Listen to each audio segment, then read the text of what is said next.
All right, good morning. We're going to get started again. My name's Matt Turek. I'm the Director of Computer Vision at Kitware, and I'm going to talk about building computer vision systems with open source software and give you a perspective that's based on our computer vision research group at Kitware.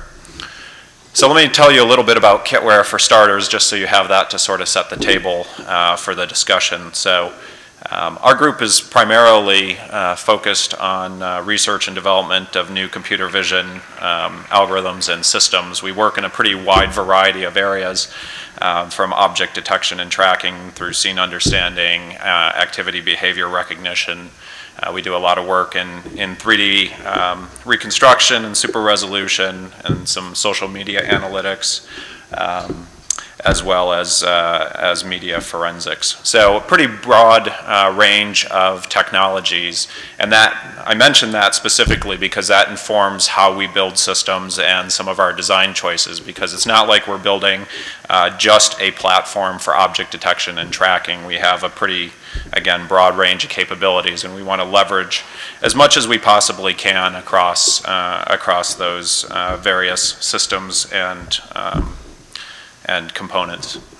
We also have a pretty broad base of customers and collaborators. This is the list for Kitware as a whole, but the computer vision team collaborates with a number of academic institutions. We work on a large number of government efforts. We're probably about 80% government funded, and our typical customers include DARPA and IARPA, Air Force Research Labs, some of the other research labs as well. And then the remaining sort of 20% of our funding is commercial work, and we do that for a broad range of commercial companies. Sometimes it's small startup computer vision companies where we provide the technology and then they get bought.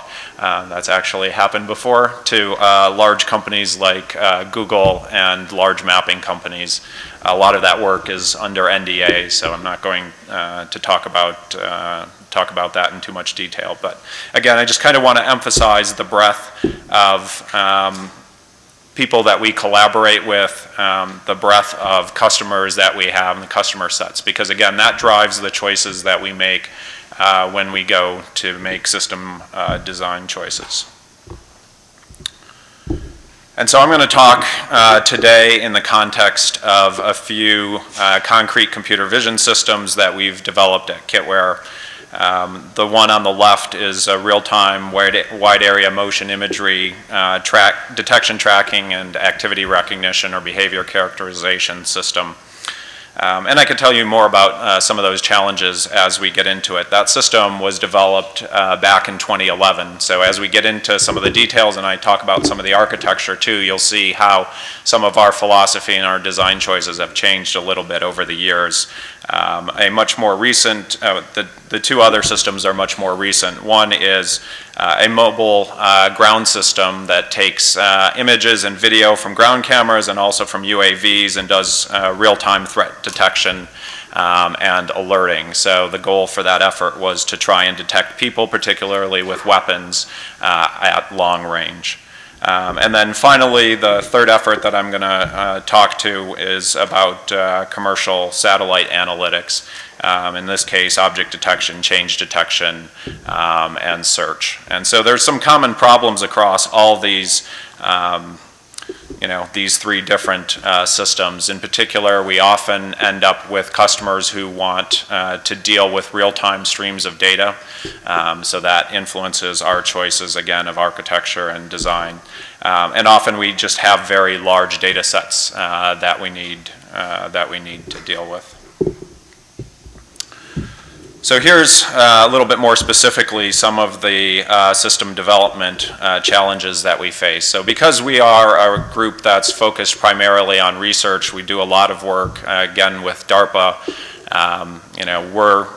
The goal of the effort is to really solve challenging research problems. So we have to deal with developing cutting-edge algorithms with that entire research and development process. So it's not just a matter of picking up the latest and greatest network that might be out there. and then putting that in a production system. And I'm not trying to mitigate that. That is a hard problem, and we definitely make use of those existing networks. And just to step back for a minute and talk about open source, can you imagine the lack of progress in the vision community if folks hadn't put their networks out there?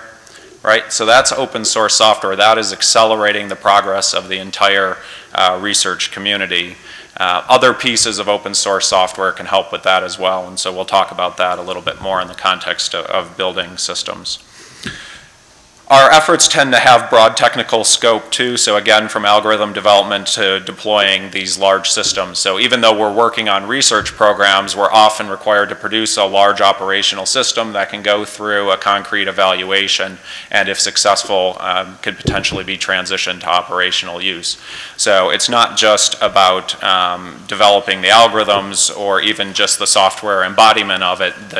The research prototype has to be capable enough and robust enough that it can go through these evaluation processes. And in order to work on these efforts, we need to collaborate with other people, and often then we'll have multiple academic institutions collaborating on an effort as well. So being able to integrate that research code into these large systems that are targeting operational use, that's a set of challenges in and of itself. And I can talk briefly about how we do that.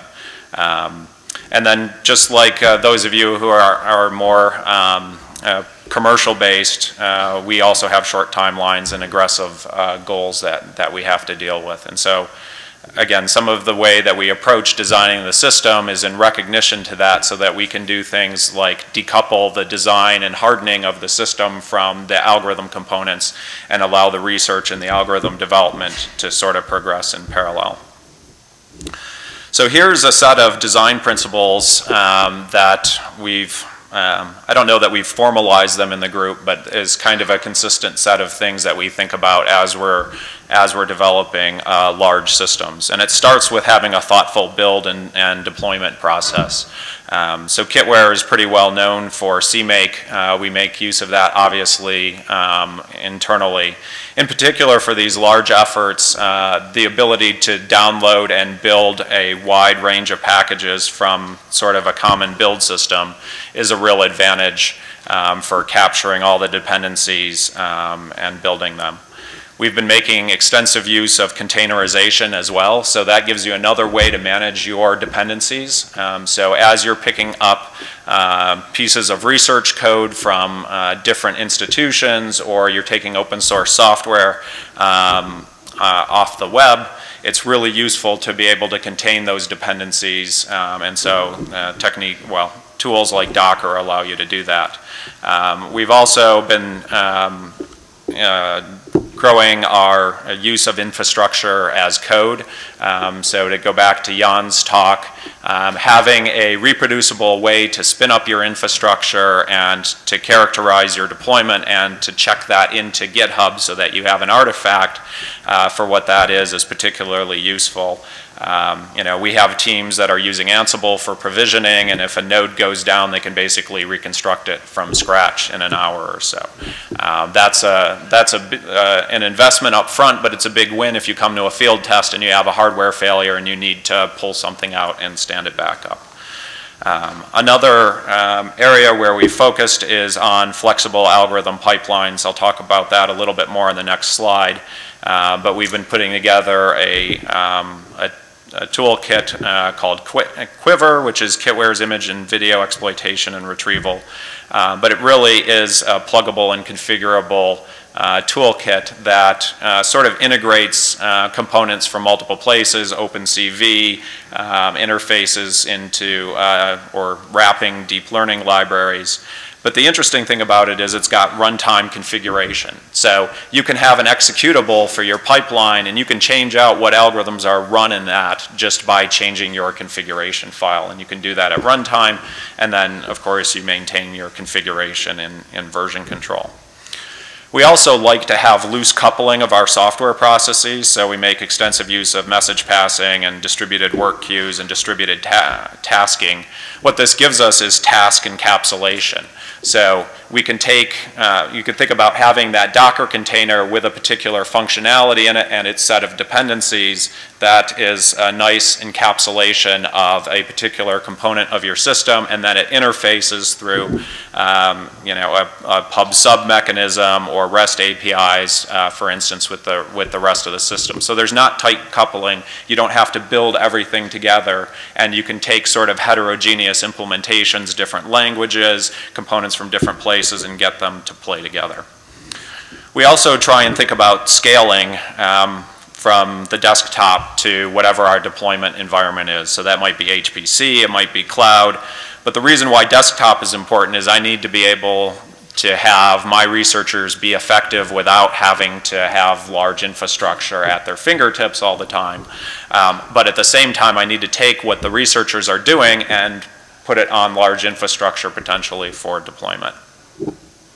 And then finally, we also like to have persistent storage of intermediate results. So this allows developers to iterate on components in isolation. So if I've got a detection algorithm and then a tracking algorithm that is dependent on it, I can sort of freeze or run the detection algorithm, have a set of intermediate results on that, and then just sort of focus on progressing the tracking algorithm without having to rerun the detections all the time. And so that allows us to do quicker algorithm turns, which is useful when you have time constraints. In terms of Quiver, which I mentioned on the previous slide, it's really a set of open source algorithms and toolkits loosely coupled for computer vision. And the goal really is to bridge the gap between research code and production software, and also explorations around initial feasibility and then going to operational evaluation. And the long-term goal, and we're certainly still building towards this, is to grow an open source community for distributed development on top of things like OpenCV and Caffe and other networks and machine learning libraries. And Quiver also facilitates integration with real-world systems. It provides a pipeline infrastructure and some of that configurability. And then it's also designed to sort of scale up and down. So now I'm going to go back and talk about those 3 computer vision systems that I mentioned at the beginning. I'm going to basically tell you what the problem is and give you sort of a high-level sketch of how we solved it from the computer vision standpoint, and then I'm going to talk in a little bit more detail about what the architecture is and some of the design choices behind these. So the first one is this distributed wide area motion imagery tracking and activity recognition system. And again, this was developed about in 2011 really to support government field tests with systems that have these sorts of cameras on them. So this is acquired from an aircraft. This imagery is very large. It's over 20,000 pixels on a side. It comes down at about 1.2 frames per second over a line of sight laser directional link.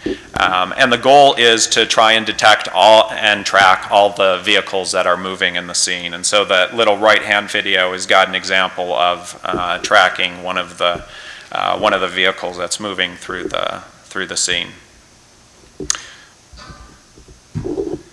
So at a high level, this is kind of our architectural approach to that problem.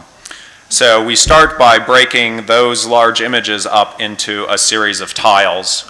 So often that would be 40 or more tiles to be able to cover that large field of view and to be able to keep up with the data rate. We do stabilization within each of those tiles, then we do detection and tracking. So that's what's going on in this tracker box. And then our tracking philosophy is to make short conservative tracks and then link them together. So we have a separate process that does linking, and then we have a final process here that links across all the tiles in the system. So this is a pretty large and complicated vision system, and it needs to deal with data rates at the time that were in several hundred megapixels per second. So the way that we dealt with this, again, was through parallel processing, having these separate processes for tracking and linking. And then we needed to capture the intermediate results. So we need the results from the tracker to be available to the linker, and then we need the results from the entire scene to be available for this intertile linker. So we did that actually by using Postgres with GIS extensions. So we could, that was a very specific design choice. You could think about using message passing interfaces to do this, but there's a large volume of data that has to get passed. But one of the key things that pushed us to moving towards Postgres versus message passing is just in terms of making a reliable system for deployment. So by keeping all the state in the Postgres database, if you kill one of these processes at any point in time, I can stand another one back up and it picks up where the other one left off. And that's difficult to do sometimes with message passing interfaces. And so that was one of the choices enabled by the fact that there is a large scalable open source database. There were other considerations internally where we thought about perhaps implementing our own storage, but millions of dollars have been invested in building out Postgres and making it scalable. There's no reason to duplicate that. So that's one of the things that open source software gives you, is the ability to pick up real robust capabilities that are open and integrate them into your system. So the next example that I'm going to talk about is this mobile ground and UAV system. So this is kind of a schematic for that, and this is again is one of those DARPA programs that I mentioned before. So the goal is to automatically alert soldiers that are on the ground, small groups of soldiers, to threats as far as a kilometer in the far field. And we're doing that using video cameras and UAVs. So each of these these are robots here. You can tell sort of these are meant to be wheels, whereas this is a UAV, quadcopter. So there's a mix of systems involved here. We have robotic platforms, both ground and aerial involved. We have a large number of cameras. We have multiple camera modalities that allow us to do this detection and tracking. And so for comparison, if you think about the human field of view, you've got about a 20-degree field of view. If you're using binoculars to get the range of detection that's required, you're cut down to about 2-degree field of view. So it's really easy to miss those threats, and that's really the motivation behind having an automated system that has a wider range of sensors and a much larger field of view. So we do detection and tracking in all these image and video sources, and then fuse them, and then built that, and I'll show you on the next slide, the scalable system. So here's our ThreatX system. It contains multiple nodes. Some of them are ground robots, which you've seen here, where we've built hardware and sensing and compute onto a portable robot, and then sort of stationary lookout systems that have sort of a diversity of camera systems. And so we need to do fusion across all of these live.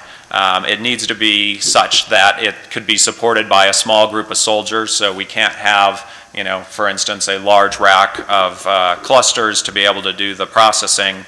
And then in terms of other design constraints, to support those evaluations that I talked about, to support the evaluation that the customer wants to conduct, we have to be able to set up and tear down these systems relatively quickly and easily. So again, that informs our design decisions about how we design the hardware, what software choices that we make.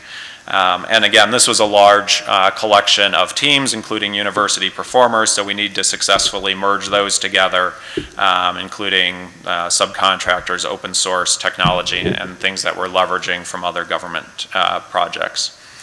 So at a high level, what this comes down to is running object detection at multiple scales. We do that both in EO and IR, and then we fuse the detections across those two modalities. We also have motion information that is computed, so that is also fed into the system.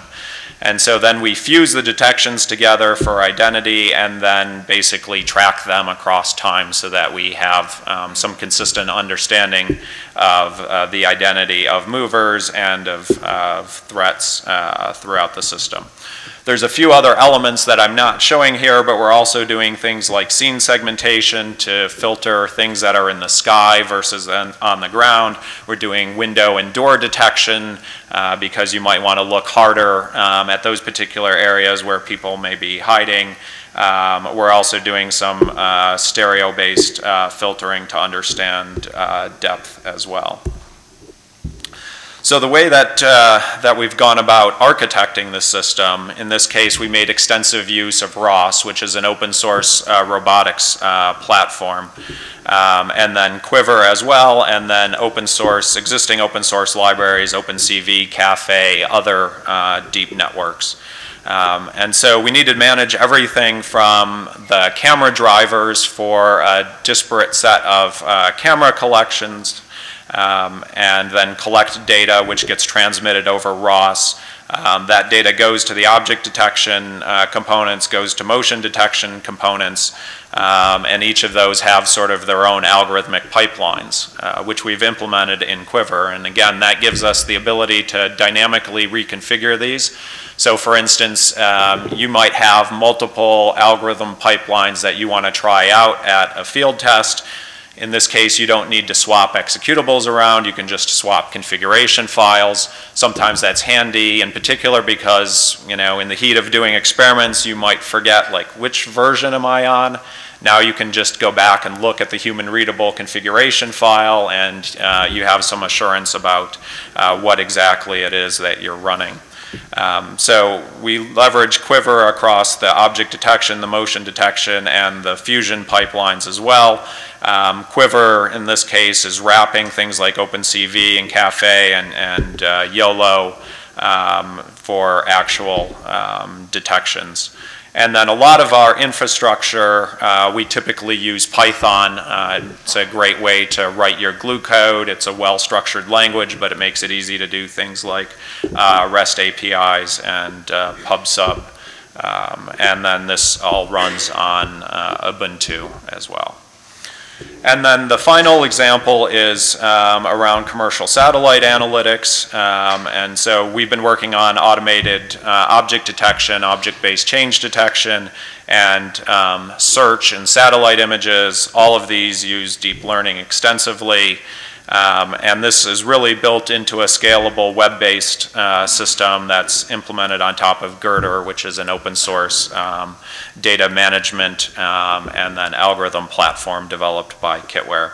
And you can see in this illustration here the variety of data that we need to deal with. Each of these, Digital Globe, Skybox, Planet, there are others, those are all commercial satellite performers. And so data comes in various configurations from them, different metadata. We need to be able to abstract and deal with that.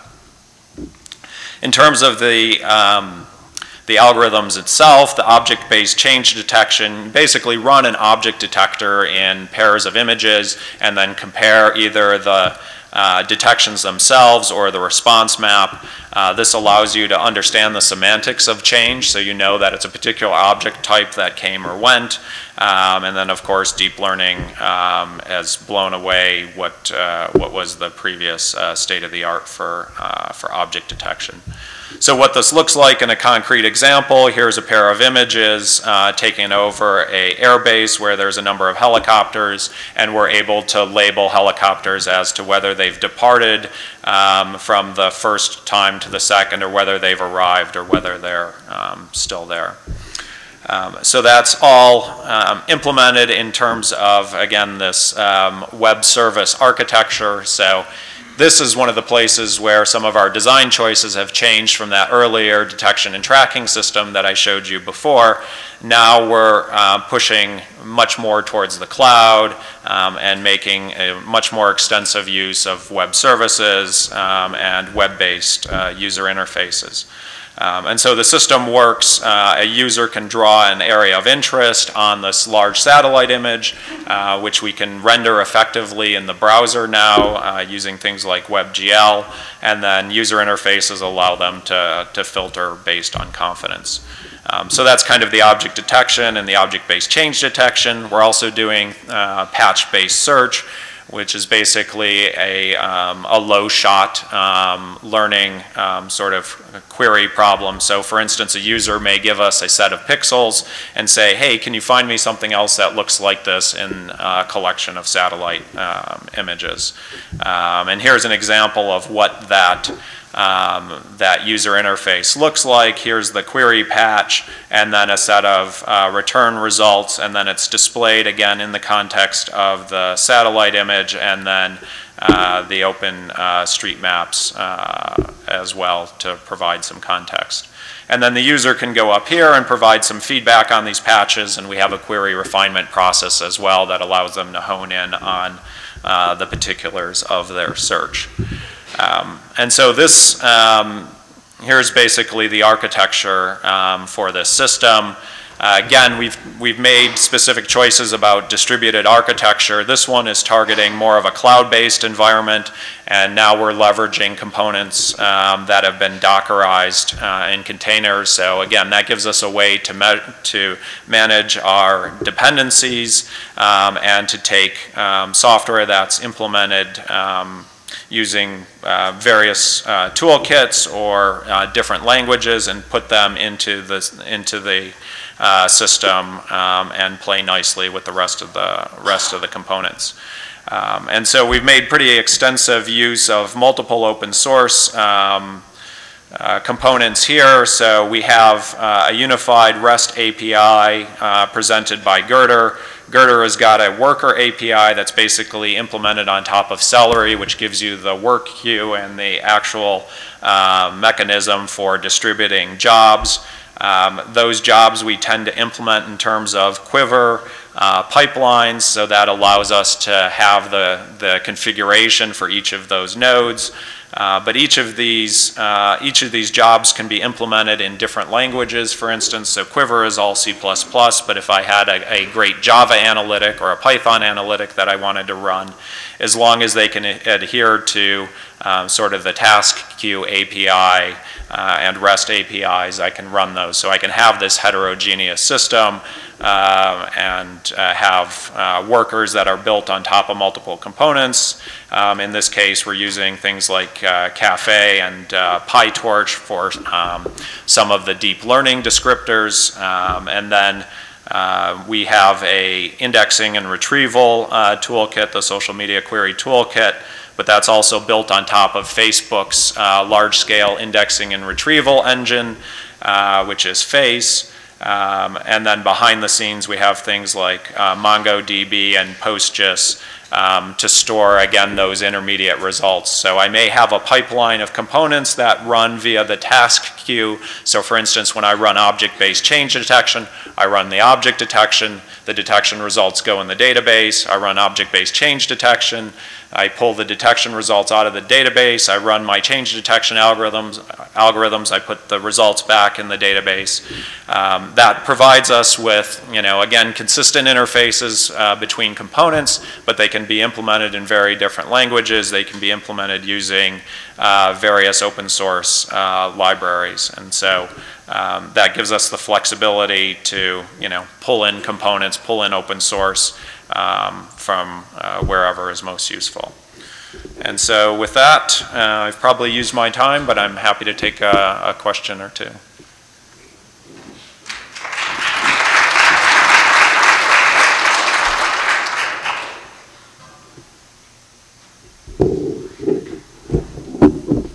Thanks.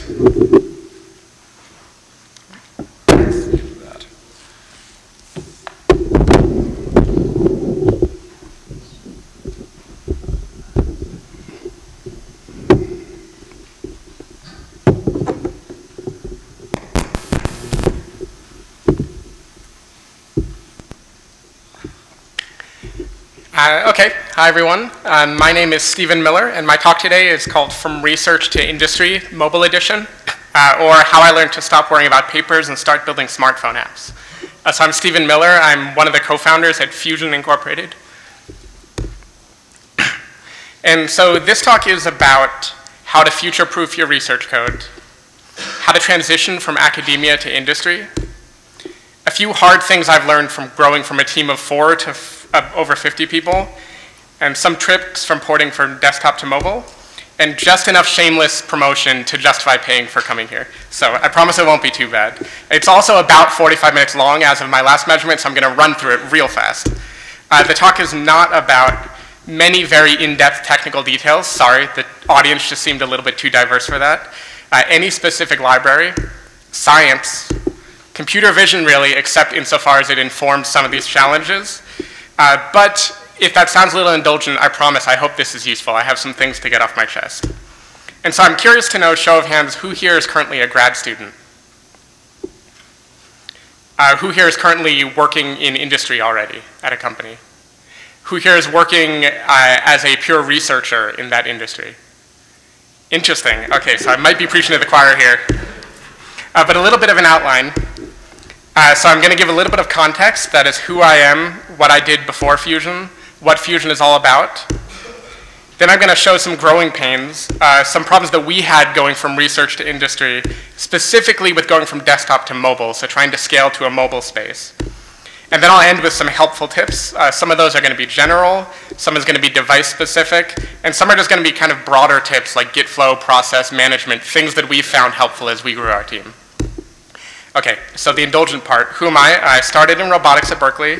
I studied 3D vision at Stanford.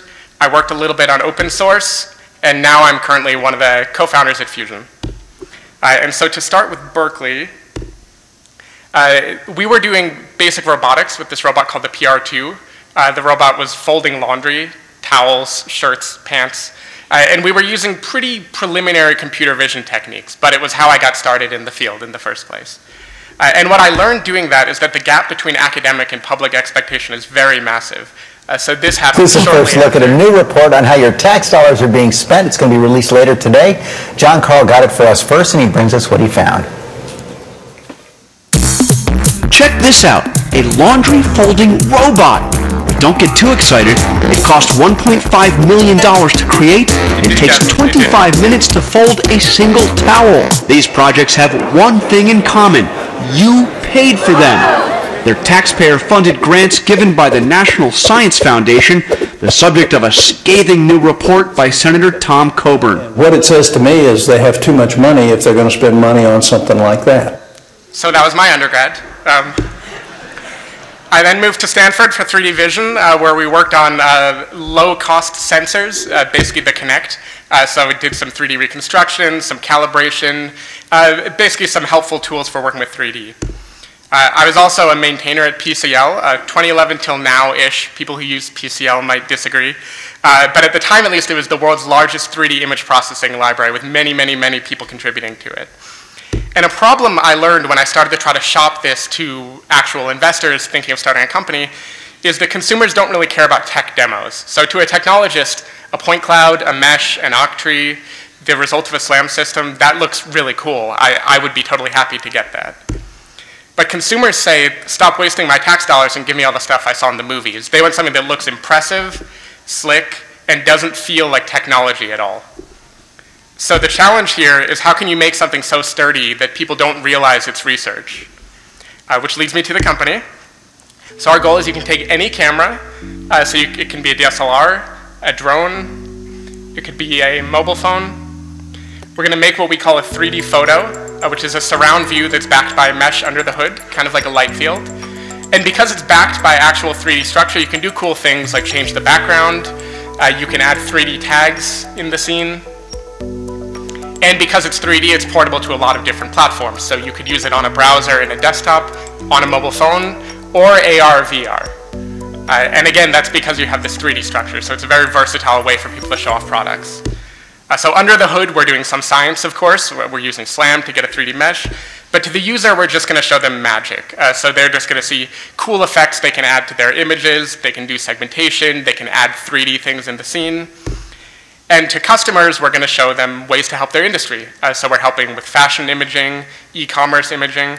We recently launched on an app for selling marijuana. That's a thing in California, apparently. And we do a bunch of custom capture modes. So for some people, we might use a turntable. For others, we'll have a specific capture mode for helping them walk around a model in the real world. One industry I wanted to focus on for a second is automotive. We've been working with the car industry for selling used cars. So a person will walk around the car, and then they'll take close-up shots of different details.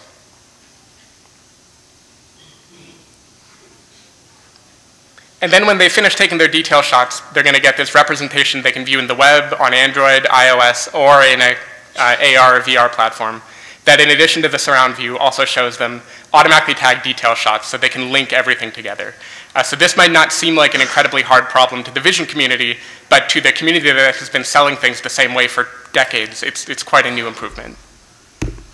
And one thing I liked about doing this is getting to go to car conferences, meaning non-technical at all, and watching people who have never used any sort of smartphone technology before capture something in 3D, view it, and explain it to other people.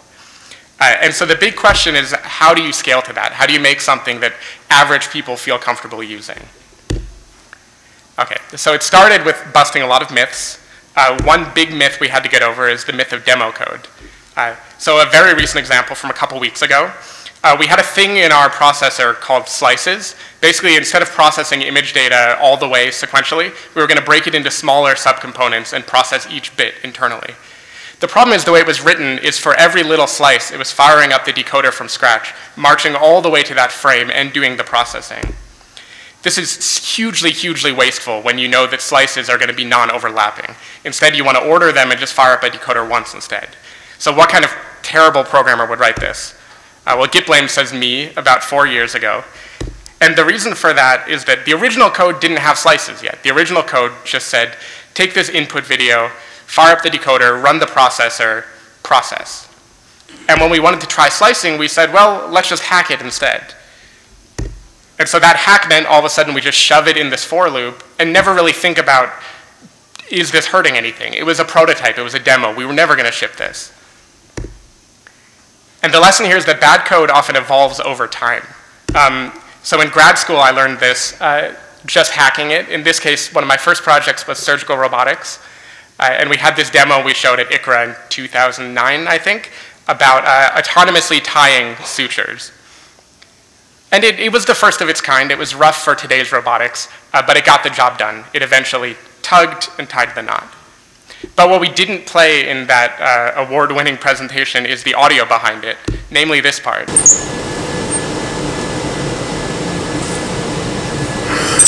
Holy fuck! First notch I ever made.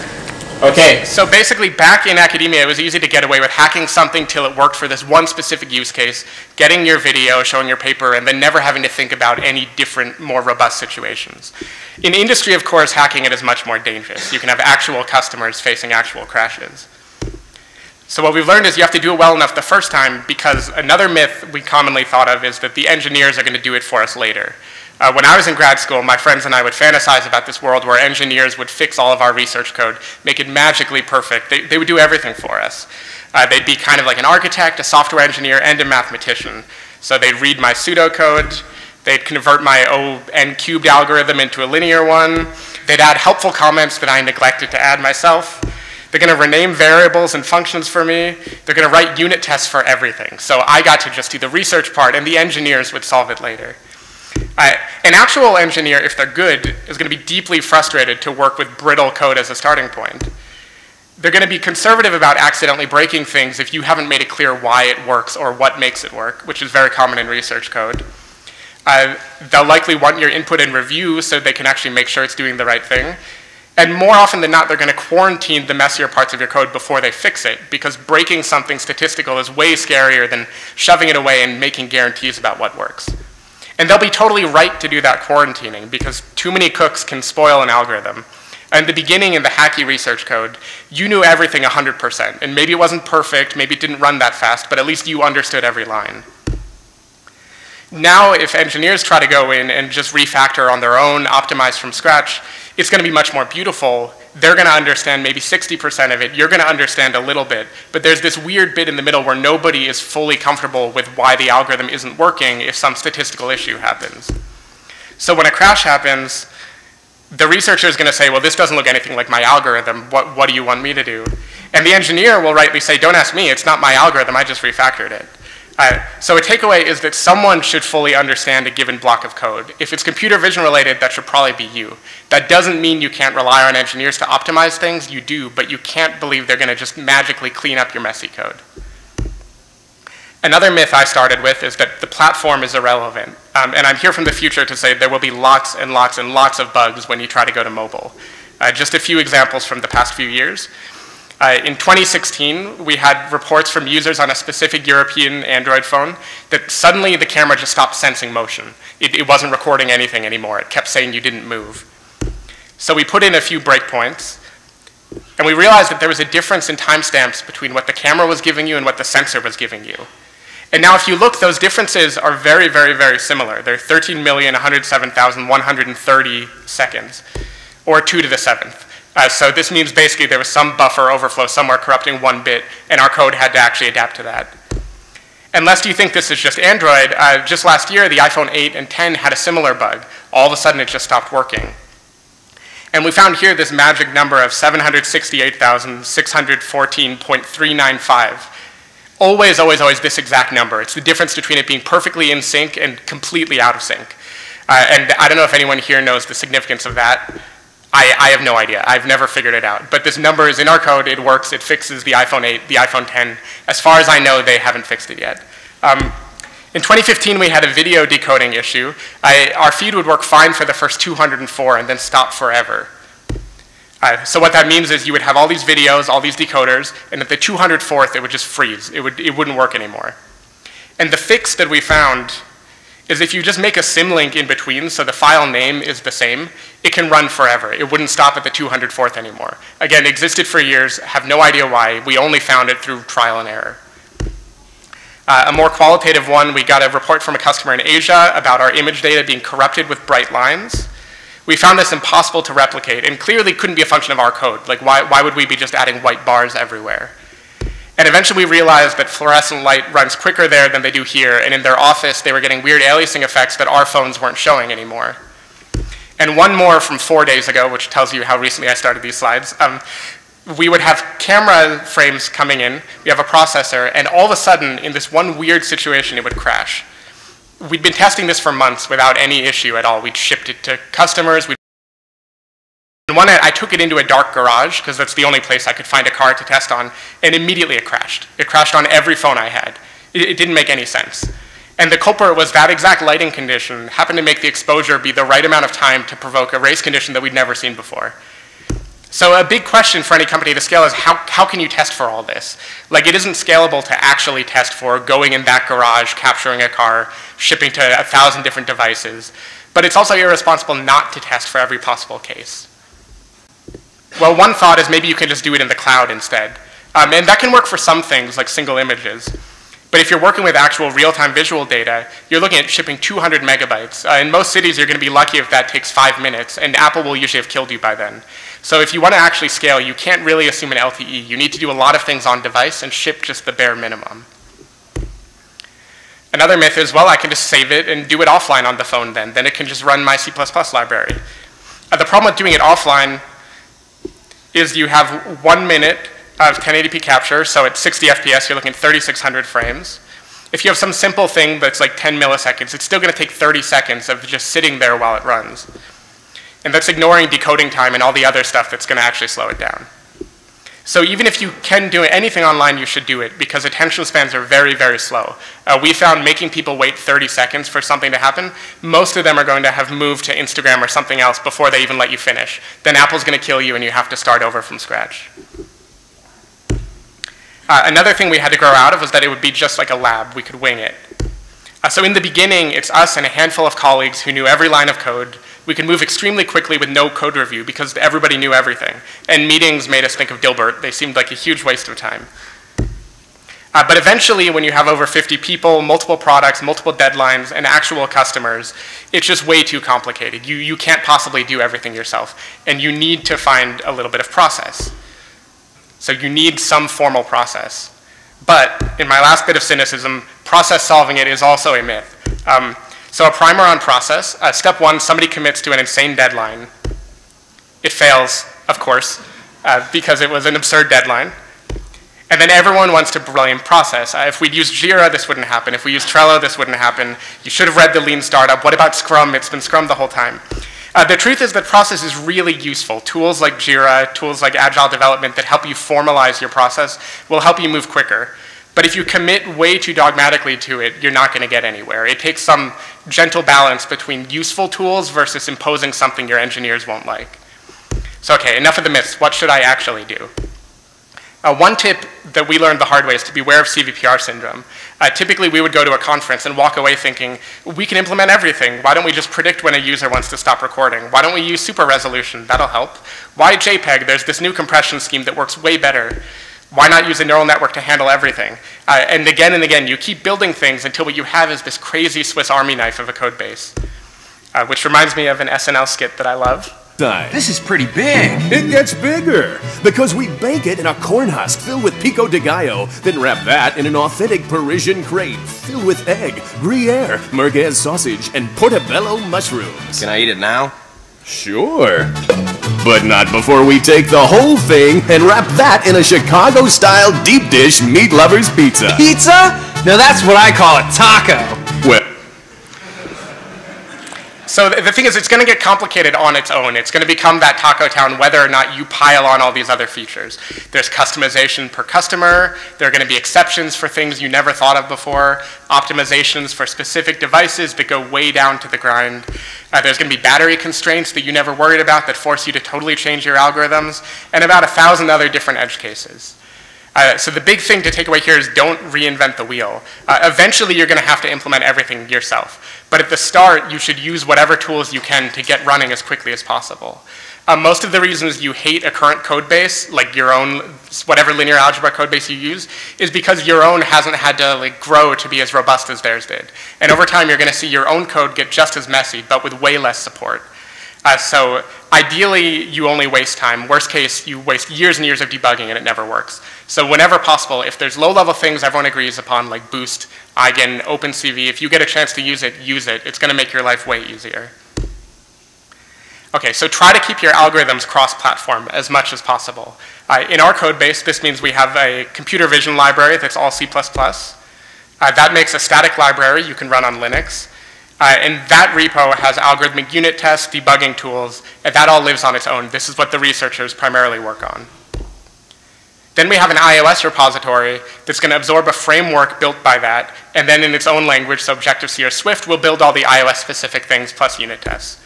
And the same for Android. You can compile a static library through NDK and have the Android tools use it. And of course, the server can run it, Oculus can run it. All these things can base on one code base. The counterpoint to that is that I/O is absolutely critical and very device-specific. So maybe you have a state-of-the-art algorithm that runs in 25 milliseconds. But converting your camera to whatever grayscale CV mat you decided you need for that algorithm is going to take 30 milliseconds already on some phones. Writing that to JPEG, depending on how you do it, is going to take at least 30 milliseconds too. So all of a sudden, your state-of-the-art algorithm isn't real-time at all. And this is like a pretty good case scenario. So you should always look for hardware-accelerated options when possible and minimize unnecessary data modifications. So resizing, color conversions, converting from the CPU to GPU, these can kill any real-time algorithm on a phone. Color conversion in particular is a constant source of bugs. I would recommend you settle on a bulletproof convention ASAP and keep it forever. Make sure there's no need to accidentally get in the wrong color space or waste cycles doing it. One example of this boundary between the abstract C++ code and the device-specific code we use, things like image I/O. We'll have functors like image I/O, save image, random access movie I/O has to load a frame, sequential movie I/O has to load frames in parallel, data I/O has to save something encrypted, and then in iOS we're going to implement it using all these specific tools for that device. So the image I/O might use the latest HEIF, random access will be in MJPEG, synchronization will be in H.264, and you can get all these really fast improvements that you could never write yourself in C++. And likewise on Android, you could choose JPEGs, a directory of PNGs, whatever gets the job done fastest. And so working in a system like this, Jan was totally right. What you want to do is have a framework that says exactly what it wants, so you never need to hard code or guess. In this case, we have some abstract image type that says like resize to this, convert to this, give me a bitmap, give me a GL buffer. And on the iOS side, it can handle all the nitty-gritty details of, are you going to use metal, are you going to use a UI image, are you going to cache the resized version? And likewise, our callbacks in processing are going to go back to iOS 2 to tell them about updates. And in the end, when we're saving images, we're also going to go back to the device. So you have the abstract logic be one thing, so it stays the same among all devices. But anything you can accelerate, you shove up to the device and wrap it in a functor. One downside of this approach is that shared code means a lot tougher QA. If you think about people working on that algorithmic library, in the past, if there was only one thing, whatever they touched, they would only need to test the desktop tools to know that it worked. Now, maybe something they did broke Android, maybe it broke iOS, maybe it broke some rare demo that we never run. So a thing I learned in grad school is to automate everything. My version of that was to use makefiles. I actually used makefiles for everything, from compiling code, pre-processing data, running an experiment, generating a graph, ultimately compiling LaTeX and making a paper. And the reason I did this was I got burned so many times before by modifying a bit of code and forgetting I forgot to rerun the experiment, modifying the pre-processing engine but forgetting a certain bit of data. Just in general, it was a nightmare. So one benefit about streamlining everything is I could formalize what I wanted. If only the paper changed, I would only regenerate the paper. If the code changed, I'd regenerate everything. And this way, you don't have to trust yourself anymore. You can trust clear algorithms to do things. There's an analog in industry, which is using continuous integration. This is one of those things that everyone says and no one believes until they get burned a few times and then they use it. We use Jenkins to run sanity checks on device simulators. But honestly, even just compiling is a huge win. If you can just make Jenkins compile your code, that's like 90% of bugs you're going to catch right off the bat. And this lets you keep track of multiple products simultaneously, which your developer won't have time to do, or if they do, they're never going to make a pull request. This is particularly useful with cross-platform. So we're going to build all of our possible targets, iOS, Android, desktop, to make sure no API broke. And that way the researchers don't need to worry about every single device when they're modifying APIs. They can just be clear that they didn't break anything. With that, some Git flow is important. So lots of blogs like to take this to an extreme where they have a feature branch, a sprint, an epic, a QA, a release. I'm sure that works well if you can get everyone on board. What we found worked for us is a pretty basic thing. An engineer would make a pull request onto a dev branch. The dev branch is going to get code reviewed, unit tested, and merged just by code. It doesn't need drastic manual testing. Once all the features are in, a pull request is going to be opened from dev to release. And on that pull request, all the manual testing comes in. That's when you want to make sure every single person who's loading that new library didn't break. So this way people can develop features quickly, but you know you're not shipping something broken to a customer. And only the release branch gets shipped to the different devices. That way we don't need to hunt down a random bug that was in some in-between feature being developed. So for the code review, finding the right balance is always a hard thing to do. You can be overly strict, in which case things don't get merged unless they're absolutely perfect. Deadlines slip due to inactivity and morale drops. In a startup, there's just no time for that. Or you can be overly permissive where you just merge everything, destabilizing crashes happen, and morale again drops because customers are upset. So finding a balance is really useful. So let's say someone made a pull request with code that they've worked hard on for a few days. There are certain types of reviewers that'll say, thanks for all the hard work, please change every single line of code.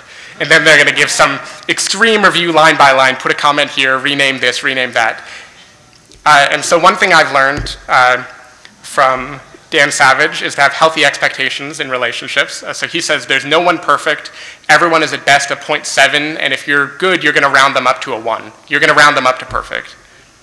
And in code, I think there's the same thing. No one is going to write perfect production code every time with perfect comment styles, a unit test for every method. If you ever want to have a chance of merging anything, you have to round good up to perfect. And ideally, if you see little things to improve, push it yourself rather than just telling someone to do it and then wasting another day. I love it when people who have little syntax issues will actually push a little commit onto the pull request and say, here, I did this for you already. If you merge, it's no more work on your end, and now it's in the format that we wanted. This is more of a management tip, which might not be helpful to any of you unless you're starting your own company. But buffers are very important. So in February, a couple years ago, I took over a project for a big client that had bi-weekly phone calls, incremental features, and I loved it. Hacking was fun. I was making pull requests. I was making progress. It was great. Just a month later, I was merging like 15 pull requests a day. The naming conventions were getting a lot worse. I was clearly burning out. And by April, I was in China. I hadn't slept in like 2 weeks, and it was just a miserable, miserable situation. And the way that that works is if the engineer is talking directly with the customer, typically their boss says, keep the customer happy. The customer's boss says, push, push, push, push, push. So they're going to say, hey, is this possible? And you're going to say, yeah, of course, everything is. How long? Oh, I can do it in 9 hours. I have a PhD. Well, what about this other thing? Oh, 7 hours. And then before you know it, you've committed to a deadline for the next 12 hours for no reason except for that you're being honest about the technical details and they know how to push you on it. And then a week later, when the code base doesn't make any sense, your boss is going to be really sad. Their boss is happy because they've been pushing hard, which is their goal. So it's really important to get a buffer in there, ideally a product manager. Again, they're going to have the same goal, keep the customer happy. Their boss is still pushing, but this time the product manager is just going to have to say, I don't know, I have to ask the engineer. How long? I don't know, I'll ask them tomorrow. I don't know, I'll ask them tomorrow. Engineers, right? I'll text you tomorrow. And the thing is, people think of this as bureaucracy, as some bad thing that happens to companies, but this is what saves engineers from going crazy. This is absolutely, absolutely necessary. I mean, I'm a founder and I burnt myself out doing this. I can't imagine what a programmer who was recently hired would feel. So then the product manager is going to talk to the engineer and say, hey, how was your weekend? Blah, blah, blah, make some small talk. Cool, hey, there's this feature X, can you talk to me about it? They're going to try to tell them how fast it takes, and they'll push back to a reasonable deadline, because that's their job. They can't let a deadline slip. And they don't know how hard it is, so they're going to inflate whatever the engineer says. So then a week later, everyone is happy, because on your company's side, everything's on track, you committed to a deadline. On their company's side, it's great, because they pushed and got results, and it didn't really matter that it didn't ship in 12 hours. It just mattered that there was progress being made. Okay, so a low-level lightning round about iOS and Android. One, you want to guard the main thread with your life. So on our viewer, that means separating viewing logic, like previs, loading, computation from the actual rendering. There's a thing called display link, which is super useful for this. Bonus, if you manually decode your JPEGs and stuff in the background, it's going to be way faster than if you just throw it in the viewer and let that handle it. In the camera, you want to decouple all your computation from the actual preview rendering. That means whatever FPS you render at shouldn't be the FPS that you're processing at. You shouldn't queue things forever either. You should know when to throttle, when to revert to offline mode. And you have to write flexibly, because whatever looks good on an iPhone 10 probably won't look good on a 4S. In mobile programming too, memory is extremely, extremely important. In iOS, this means using auto-release pool to aggressively clean things up, intercepting memory warnings before Apple kills your phone. On Android, you need to think about the garbage collector and whatever jitter or stutter it might cause if you let it run on the main thread. You should trust design patterns here when you have complicated async systems, because it's really hard to rederive from scratch all the ways things can break. And you should favor online approaches whenever possible, because again, things are going to be slow the moment you say, let me wait on this and get back to you later. So a common mistake that happens are bad delegate patterns. Basically in mobile programming, you're going to have this thing like a detector, you're going to have a delegate that waits for it to be ready, and then it'll update the UI and say, hey, good, I'm finished. The problem is if you're not careful, you've just made a circular reference. Your controller, it has a strong pointer to the detector has a strong pointer to the controller. This memory lives forever, and when someone uses your camera maybe 4 or 5 times, the app crashes all of a sudden. So the key here is to make it a weak delegate instead. That way you don't have this circular reference. Another more nefarious one is function blocks. Often you're going to say, hey, on success, update my status button. Looks really clean, simple. But again, you have that loop right now. You have this handler that has a strong pointer to self, and you have self with a strong pointer to handler. And if success doesn't happen, this is just going to live forever, and neither is ever going to be deallocated. So again, the correct pattern here is to do weak pointers. You're going to see this all over the place, of weak pointers to self, to say, I have a completion handler. If self already doesn't exist, don't worry about it. Let it die. Don't hold a reference to it. And because memory matters, you should be very strict about reusing large objects like neural networks or filters as singletons instead, and cleaning up unneeded memory as soon as possible. Don't let the garbage collector wait around for it. I can't stress how often things crash because of memory. Here's one example that we had was a live thing called Whiskey. You can download it if you want, that just does Prisma-like style transfer live in the camera. And this is running at full frame rate. And we found if we created these networks on the fly, we were going to get killed due to memory pressure. So we had to create them early and keep them on the device globally. Otherwise, you couldn't keep taking photos. Whew, I think I got through all of it. So you can check us out at fusion.com. We just today released our Viewer SDK for iOS, Android, and web. So you can go to developers.fusion.com and play around with that. You can tweet at me, Google me, do whatever you want. Happy to take questions.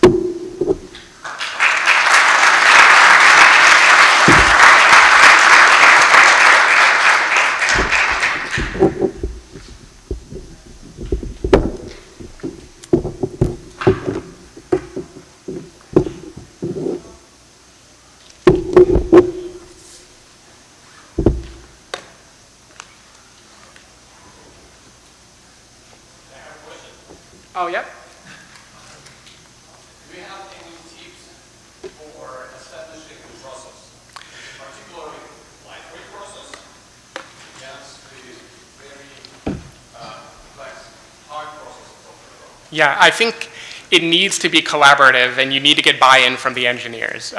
Every time we've tried to just enforce a process because ideally it worked, the people who actually have to make it work would be like, why am I doing this? I have to do 5 clicks in Jira now when I used to just make a pull request. So what we found is, for one thing, offloading the process onto product people, like product managers, executives, and keeping it so the engineers can just push. And of course, talking to engineers frequently. So for us, it was kind of a slow cycle of building up a process that everyone could agree on with nobody feeling too bitter. But it's an art, not a science. Yeah. What's your ratio, engineer to non-engineering supported role? Here, sorry, helping. You can get set up too. I would say ratio is right now it's like 80% the product people are doing the processing, so they're tracking how things are going, putting things in Jira, putting releases and sprints on it. Engineers, we have good GitHub and Jenkins integration, so most of what they're doing feels like just code to them, and then all the linking to these process things happen on the fly. We do daily scrums for about 5 to 10 minutes. We try to do weekly updates, so there are little processes that influence the engineers, but for the most part, we try to keep that above them and only give them what helps. Yeah.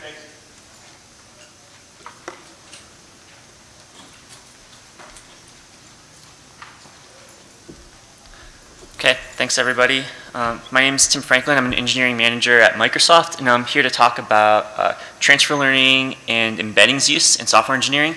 So this topic is kind of right in the middle. Like, there's some technical aspects that I'm going to completely gloss over, so apologies. But I am going to go a little bit on the 101 side as well, so that everybody understands the context.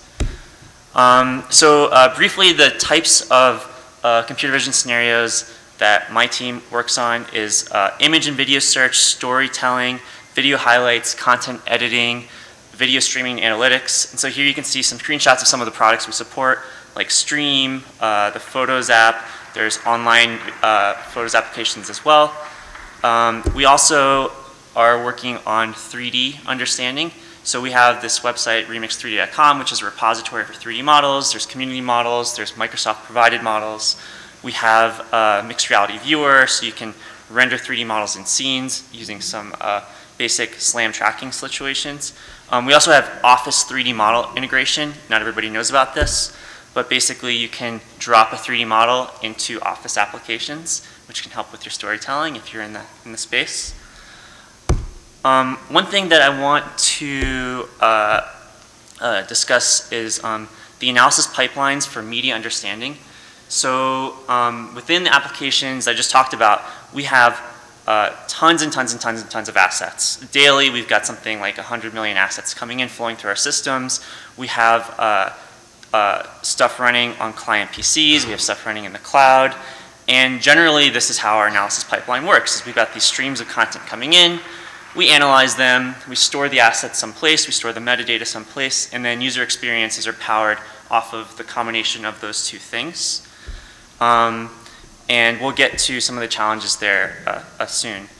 Some of the challenges that we have in shipping models, disparities between training data and real-world data are obviously a really big problem. They're especially a problem for us where a lot of the, say, image and video data sets tend to be on the cleaner side. We need to work against real user data, and so we actually do all kinds of things like go and buy people's personal photo collections and label them so that we can have real proper understanding of how our products will ship and be used by real people. Demographic bias is always a problem.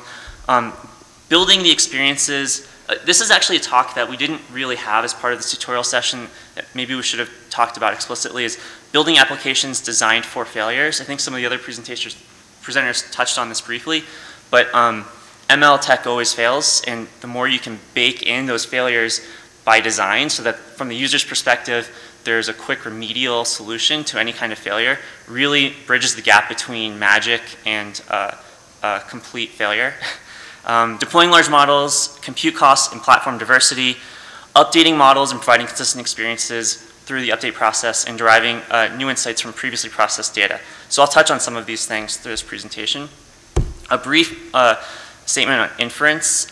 Inference is very expensive. It's very expensive to repeat, especially when you consider that on local machines, we're providing customer pain. So anybody who has a Windows machine has some photos on their Windows machine. We're probably processing them if you use the Photos application. Every time we ship an update to that app, we'll want to go and reprocess your pixels. That'll probably irritate you because we'll spin your fan. We'll contribute to the heat death of the universe. So we want to avoid that as often as possible. Inference in the cloud, there's a direct cost that we pay or that the customer pays per media item that's analyzed. And so ideally, we analyze every asset only once, and we do it efficiently. Another thing I want to call is common tasks have common weights. So everybody knows this. Probably we pre-train all of our models off of ImageNet, and then we use that for something else. And the first portion of the network is largely fixed, and we don't need to ship necessarily giant models for every task. So again, I'll come back and touch on this as we talk about transfer learning and how we can use embeddings to take advantage of this fact.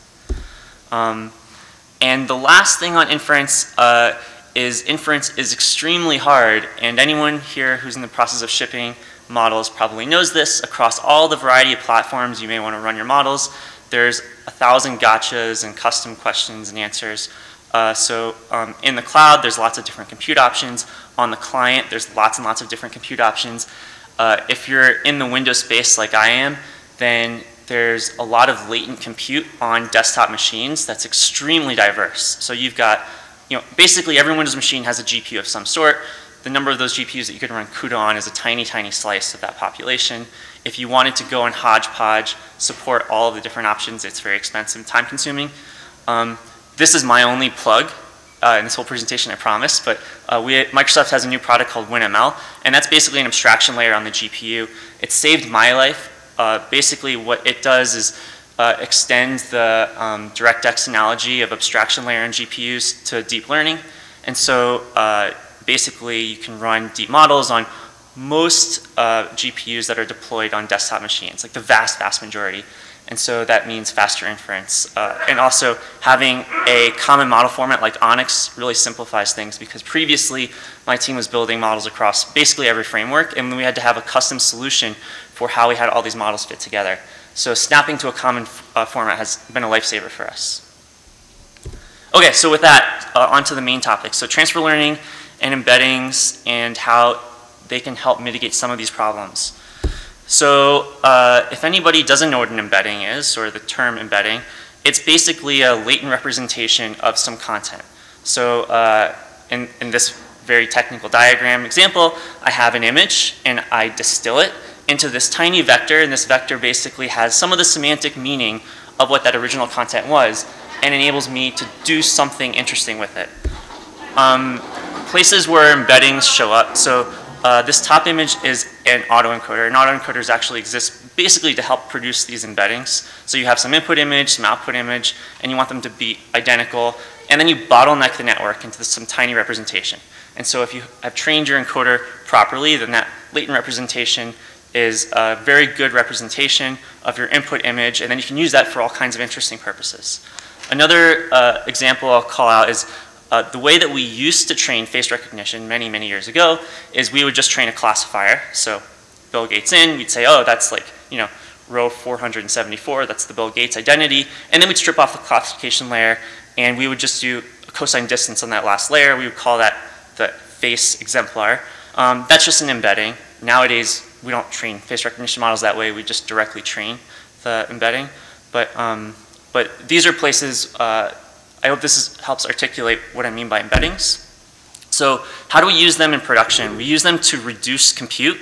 If you can have some representation of an asset, you can basically build multiple heads on top of that representation, and then instead of shipping 3 giant models, you can ship 1 giant model and 3 tiny heads. And so basically you get 3 for the price of 1, which is really, really critical when we pay for every flop on machines. You can also reduce model size for the same purpose. Instead of, again, shipping 3 giant models, you ship 1 very large model. And that's actually, in my space, almost a bigger problem, is because every time we have an app update, everybody has to download the app update. So the more we can shrink model size, the more agile we can be, because now we're more willing to deploy faster. Also, it enables you to do smart things like delay run models. If you have lots and lots and lots of heads that have lots of insights, but you don't necessarily need all those insights right away, you can actually just run your initial core algorithm, store some representation of your asset, and then come back and run your dependent models whenever you have need for those insights. And then you can also extract new insights in old data. So if you have assets and you were to have previously run this large initial network, you can basically store those things, and then a year down the road when you say, oh, I wish I knew which of those images were receipts, but I forgot to build a receipt classifier. You can probably build a receipt classifier on top of that embedding, and then go and very quickly process all of your content without ever having to go back to pixels, which is really important given how expensive it is to access pixels in production. So how do we do this in production is we basically have to build our image networks with this in mind. And so we will design our base networks intending to use them as a head for many, many different tasks. And we test before we ship how well it represents and how well it transfers to those different tasks. So in this very simple example, we'll use an image-based network to drive classification for image and video quality, similarity, so you can do deduping or bucketing, and even video analysis. However, representation quality is a huge challenge here, obviously. The whole idea of using embeddings in production is kind of built on the idea that you can have a very, very generalized representative embedding that then you can go back and use for many different purposes. And so I'll show you a quick case study where things failed pretty miserably for us. We had a really, really good semantic model that we wanted to extend to dominant color. So you'll say, I'll probably ask, why would I care about extracting color from an embedding? Why don't I just go to the pixels? Well, in this case, we want to future-proof our embedding again, so we want the embedding to understand color. We also wanted something more of a semantic color understanding rather than a straight histogram of color. And histograms of color have the other added problem of this like beautiful white and gold dress that everyone can see. A histogram has to take into account white balance. White balance, of course, is very challenging at scale and requires us to go back to the pixels in order to get that insight. So what did we do? We tried to extend our embedding and ship a color classifier on top of it.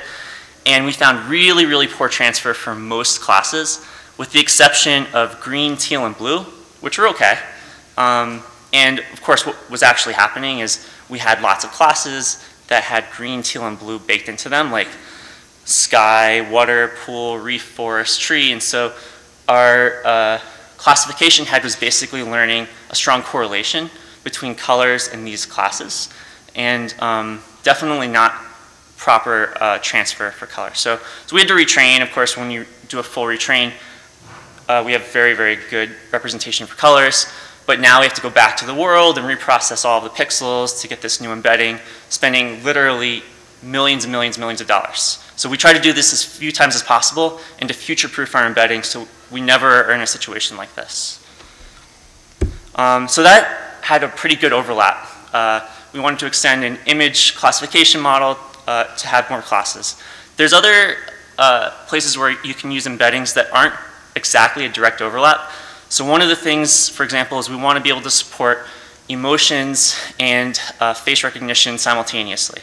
So we have very robust face recognition models, but interestingly, face recognition models are designed to give you identity, not something like expressions. They're actually designed to ignore things like, do you have a beard? Did you get older? Did you grow your hair out? Did you smile? And so, we basically examined the face recognition model to find out if we could use a common embedding there for things like expression. So here, this is just the results of an experiment we ran a few years ago. We swept all of the layers in a face recognition model at the time and looked at the quality of transfer for something like expressions. And so what we found was maybe what everybody here would expect. A face recognition model basically starts by learning what a face is. It learns all the attributes of the face, and then it forgets about some of those attributes of the face as it focuses on identity. And so somewhere in the middle-ish of the network, we actually had really good transfer for expressions. And so this is actually how we are supporting expressions today. Not only that, comparing to our previous full model for expressions, we actually had a much higher quality expression output than shipping, in this case, at the time it was a VGG19. And this is actually benefiting from transfer learning.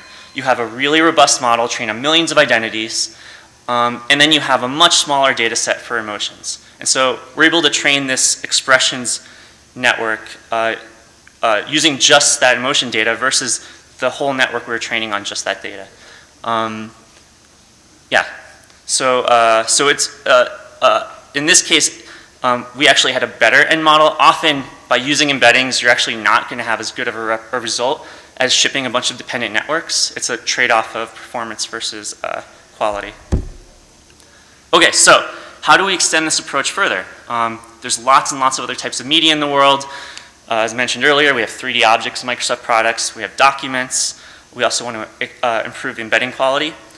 Within 3D understanding, everyone's at CVPR. You guys know that 3D understanding is becoming a very robust field. We have this OCNN architecture. We're currently extending it, mostly focusing on representation quality and embeddings because we want to enable the exact same pipelines that we enable for image and video on top of 3D models. And so currently we're powering classification networks and pairwise similarity, but we're interested in doing much, much more with those embeddings. Similarly, we want to extend cross-class. So deep semantic similarity models are basically ways for you to go and take some feature representations from assets, put them into the same feature space so that you can go feature to feature map, or class to class maps.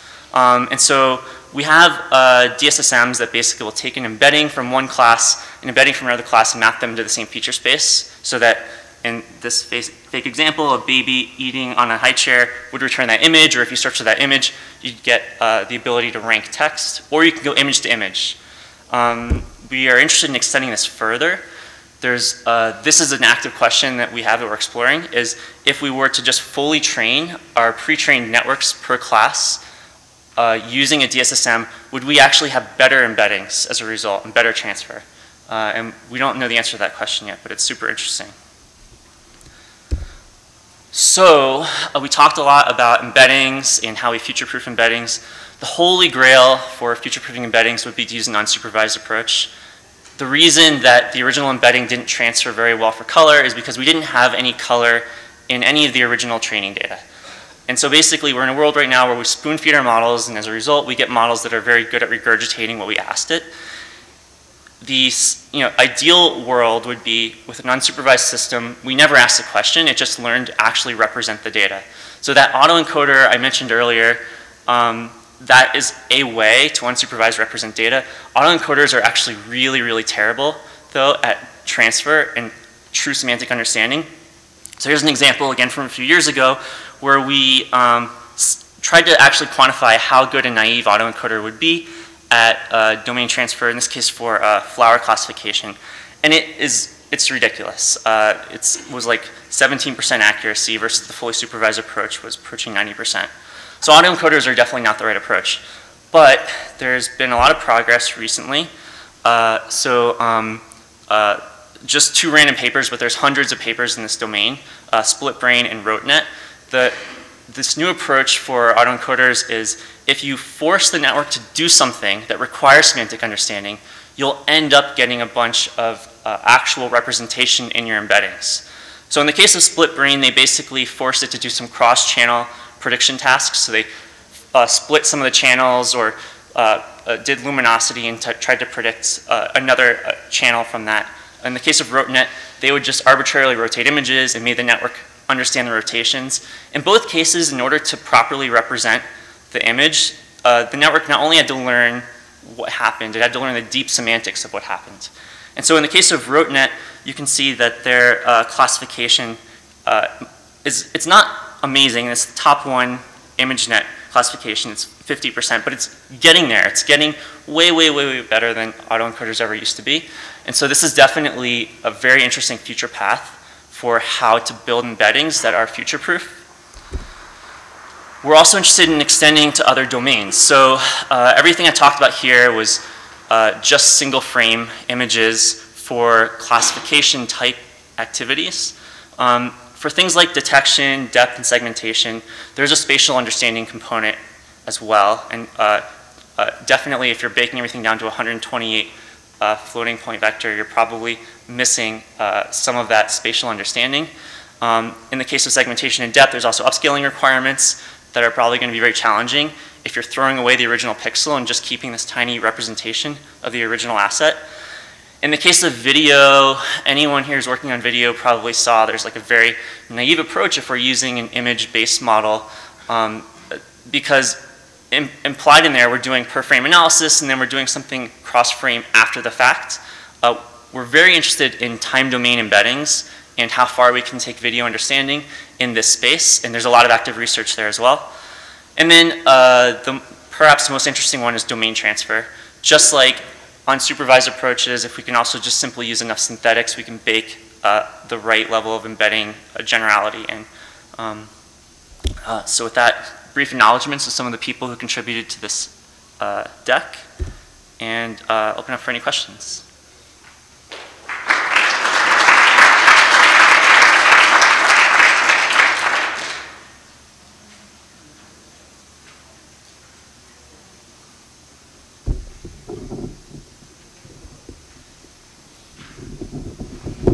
Yeah. You were coming out from my ignorance. What do you mean by domain there? So the question was, what do I mean by domain there? In that case, talking about synthetics. So having let's take the example of segmentation. So if you are trying to build people segmentation and you have a good synthetic system for rendering people and segmentation masks of the rendered people, that's a different domain than the real world where you have actual people walking with maybe different and proper muddier features. And so being able to transfer from synthetics to the real world is considered one form of domain adaptation.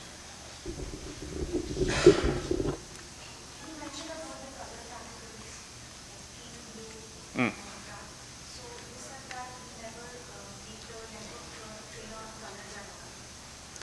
Mm.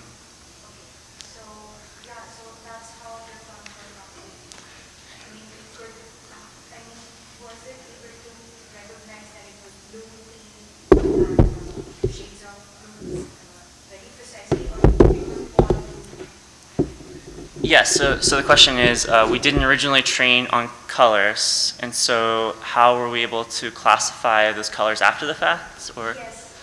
So the idea is because we never asked the network to properly classify colors, we only asked it to classify semantic classes that were interesting at the time. The network basically never bothered to learn color. It figured out other ways to learn the classes we were asking it. And so we didn't know that, right? Because we didn't ever ask it to learn color after the fact. We only learned that when we tried to ship an extension of our classification network to support color. And then it became really clear that the network had no idea what color was. It deliberately lost all that information because it was irrelevant, because it had another way of figuring out what a tree was, which makes sense, right? In a black and white image, you know what a tree is, you know what a lake is. So the color information was actually unnecessary in that circumstance. So we had to go back and force it to understand color, which also helps us future-proof the embedding for anything color-related. So we also think that it might also help for some semantic classes like apple orange in the future as well. Yeah. Mm-hmm. Thank you.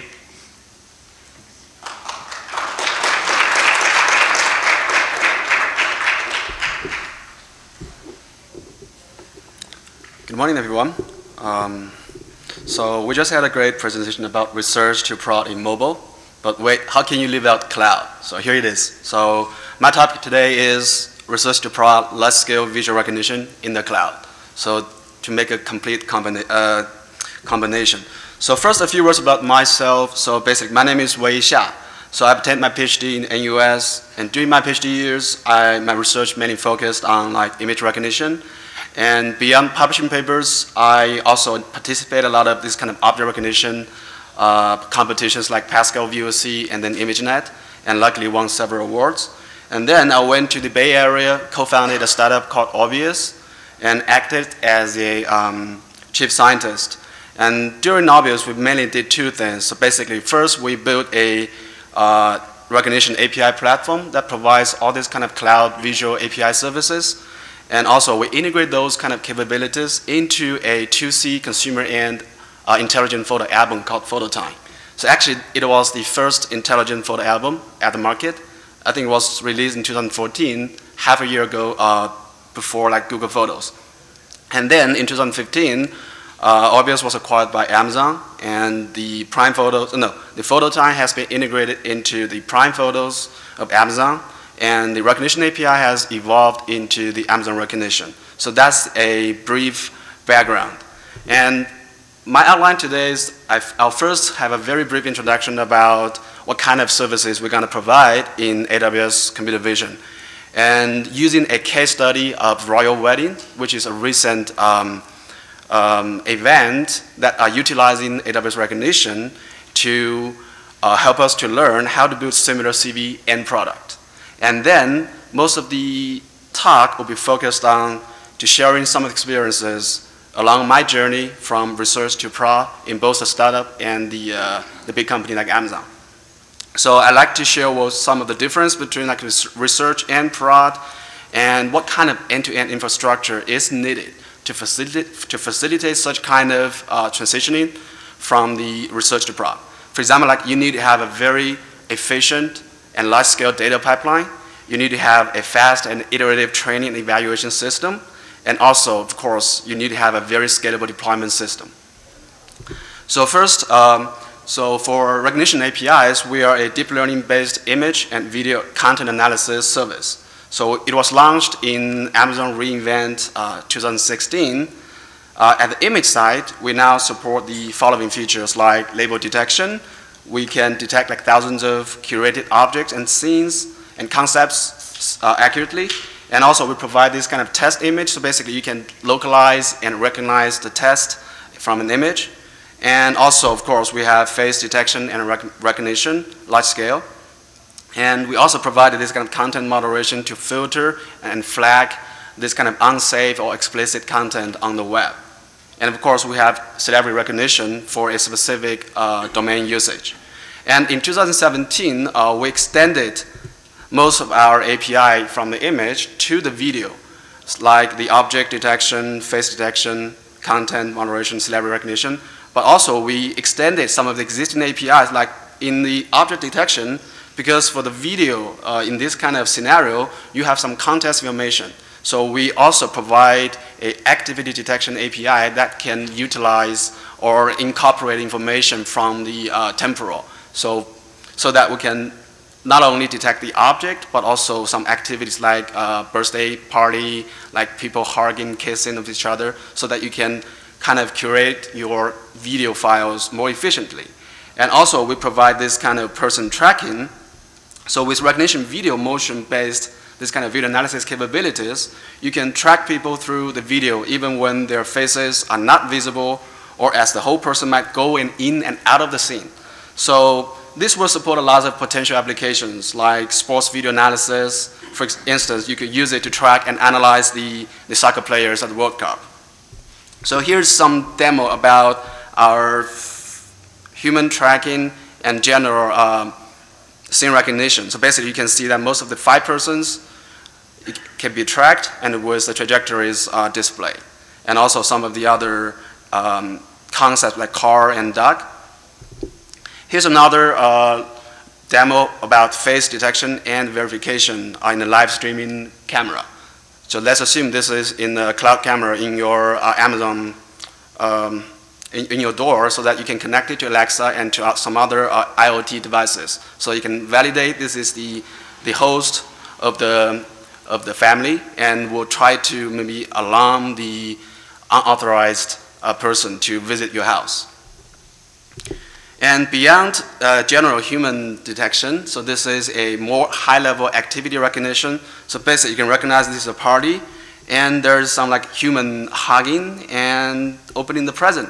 So I don't know whether you guys have noticed there is a human hugging in this scene. I'll just repeat this region. So there's two people hugging here, and two kids are opening the present here. So basically, this kind of capabilities can provide a comprehensive analysis about what's happening, what's in there and what's happening there. So basically, you can provide a lot of very rich metadata for future processing or future usage. And I'd like to share a very interesting case study, which is the royal wedding. So the royal wedding for Prince Harry from UK, actually, Sky News applied our API to recognize all the celebrities attending the wedding. So that, for example, for all the guests, you can, they are calling our API to detect, okay, this is like David Beckham, this is Victoria, so, and also some of a very short description about the guests, because there's so many celebrities attending the wedding, and not all of them are recognizable by common audience. So we provide this kind of information for them to make this wedding live streaming a more interactive and more interesting one for the audience.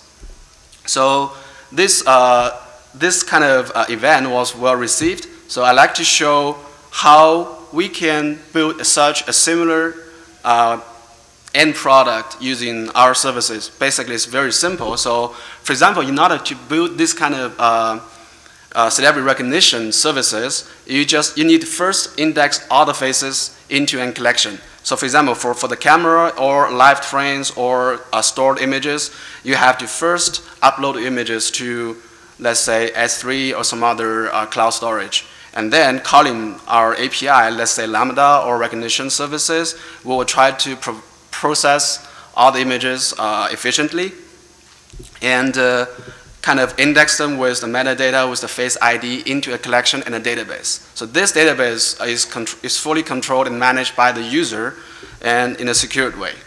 And after the collection has been built, you can search for similar face in this face collection. So for example, all your reference images are stored in the collection. Now you have a query image, let's say a photo from a camera. And now you can first do the upload to the cloud and do this kind of pre-processing. And then from the face collection, we can return, the response will be an array of the most similar faces with the metadata and the face ID, so that you can either find the similar images or find the face ID, or if you want to have the metadata, so you can kind of extract it from the S3 with the corresponding face ID as a query. So it's very simple. So that's all you need to build a CV application based on AWS services. So one key takeaway is that Rekognition provides all kinds of visual recognition capabilities for both images and videos. And you could integrate such capabilities in your application with just a few lines of code.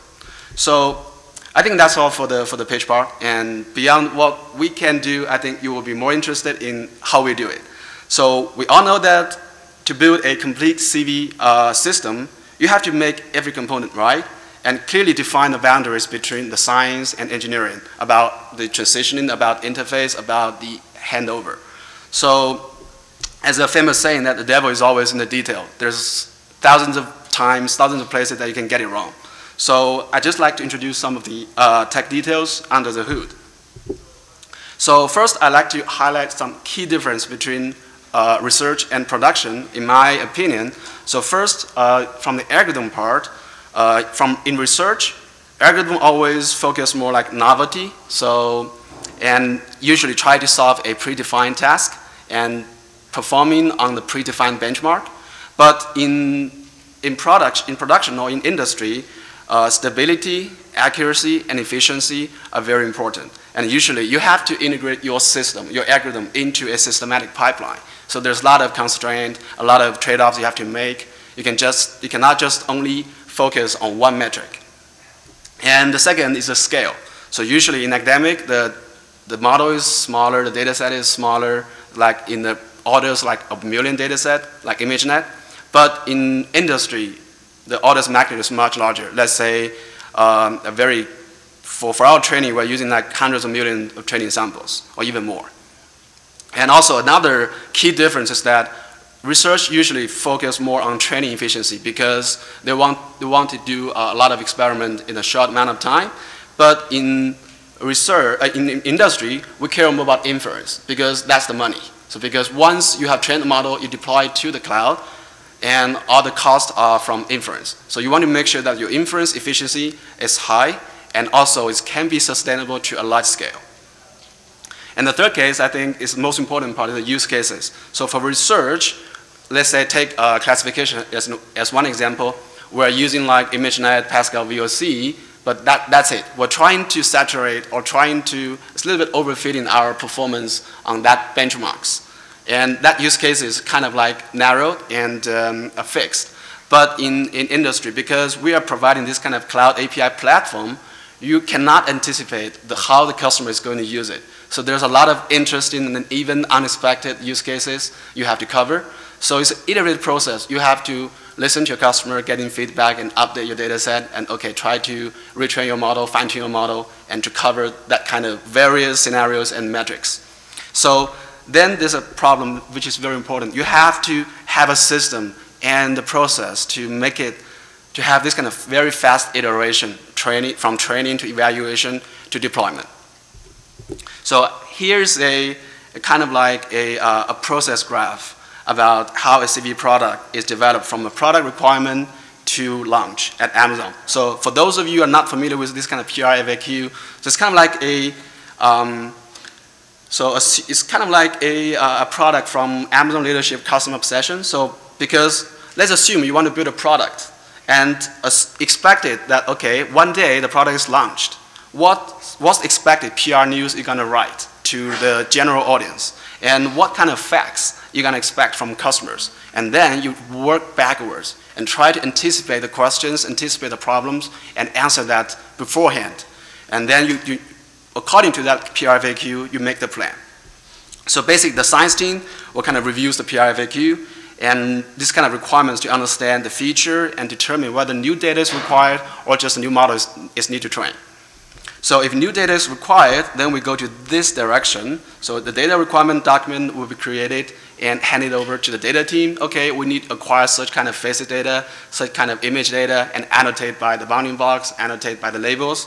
So once the data expectation has been met, then we need to train the models. So the model here, the model training process is a very long and iterative process. So you have to do, every round you define a metric, you train the model, you do the evaluation. If it's okay, then deploy. If it's not okay, go back.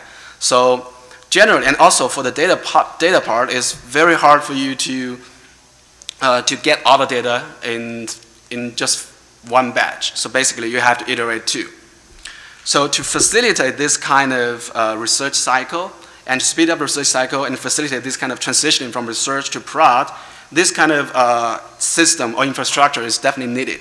So up until now, all of the APIs we have introduced are here. So like Face API, Concept, OCR, Logo, and there is a giant pipeline here for model deployment. And even before this kind of model deployment, all the research are kind of hidden here. So we need to have a large-scale database which will allow us for large-scale data acquisition and efficient annotation.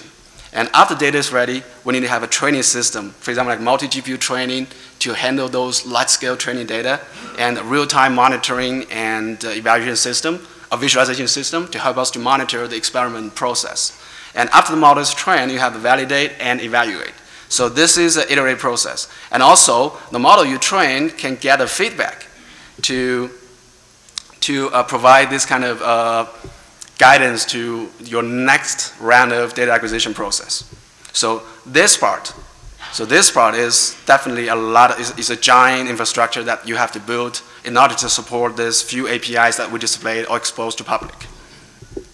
So the first most important thing is data. So for deep learning, we all know that as the data gets bigger and bigger, most traditional learning algorithms will kind of plateau in performance, while the deep learning algorithms with more complexity can kind of keep benefit from the new training data, so making the engine smarter and smarter. Actually, there's a paper published by Caltech showing the number of training samples and the accuracies. So actually, they found a log linear relationship between these two. So basically, if you have more training data, you can always increase your complexity of the model to achieve a higher accuracy.